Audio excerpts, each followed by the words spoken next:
નમસ્કાર, હું રાકેશ પંડ્યા. આપ નિહાળી રહ્યા છો અડીખમ ગુજરાત. મહીસાગર જિલ્લાના ખાનપુર તાલુકાના ભગતનમવાડા ગામ ખાતે ચૈત્ર સુદ બીજ પાટા ગાદીપતિ આનંદરામ મહારાજના સાનિધ્યમાં ઉજવણી કરાઈ, જેમાં શિવરામ સેવાશ્રમ સમિતિ, અરવલ્લી જિલ્લા ભાજપા પ્રમુખ ભીખાજી દુધાજી ઠાકોર, લુણાવાડા વિધાનસભાના ધારાસભ્ય ગુલાબસિંહ ચૌહાણ, મહીસાગર જિલ્લાના ભાજપાના મહામંત્રી પ્રદીપસિંહ રાઠોડ, માજી ધારાસભ્ય કાળુભાઈ માલીવાડ, બાલાસિનોરથી જીકેટીએસ પ્રમુખ મહીસાગર કિરીટસિંહ ઝાલા, ખાનપુર તાલુકા ભાજપા પ્રમુખ વિનોદભાઈ માલીવાડ, તાલુકા પંચાયત પ્રમુખ પ્રતિનિધિ યોગેશભાઈ ડામોર, ખાનપુર ભાજપા મહામંત્રી કાળુભાઈ ખાતુભાઈ ડામોર, લુણાવાડા નગરપાલિકાના કોર્પોરેટર ઉમંગભાઈ ભોઈ, બાકોર પોલીસ સ્ટેશનના PI B S Patel, LCB police સ્ટાફના ગઢવી, એસીએસ ખાનપુર ટીમ, આદિવાસી પરિવાર ખાનપુર વડોદરાથી ઉપસ્થિત ડોક્ટર રમણભાઈ નવા ગામના, ઉદેશી ડામોર, રમેશભાઈ માલીવાડ, કાળાખેતરા ગામના જગદીશભાઈ ખાંટ,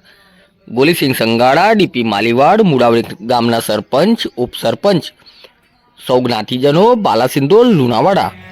વીરપુર, કડાણા, ખાનપુર, મેઘરજ તાલુકાના વિવિધ ગામોમાંથી પધારેલા હરિભક્તોની ઉપસ્થિતિમાં ચૈત્ર સુદ બીજની ખૂબ ઉત્સાહભેર ઉજવણી કરવામાં આવી હતી. આમંત્રણને માન આપી ઉપસ્થિત રહેવા બદલ ભગતનમવાડાના સૌ ગ્રામજનોએ ખૂબ ખૂબ આભાર વ્યક્ત કર્યો હતો.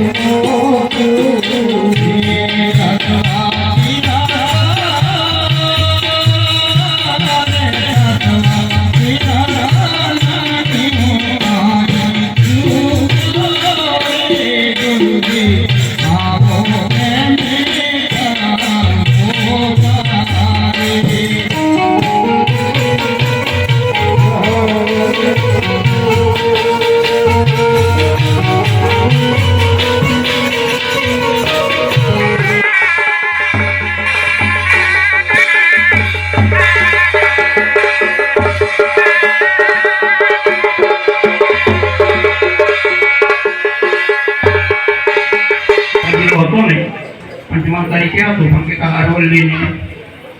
પંચમહાલ જિલ્લાને લાભ મળે એટલા માટે તો અહીંયા કે થોડુંક નાનું એવું કે આશ્રમ જેવું થયું હોય તો સારું કે થોડા દિવસ હું અહીંયા પણ રહું, થોડા દિવસ ડાકોર પણ રહું, એવો વિચાર કરી અને પણ હરિભક્તોને જાહેરાત કરી.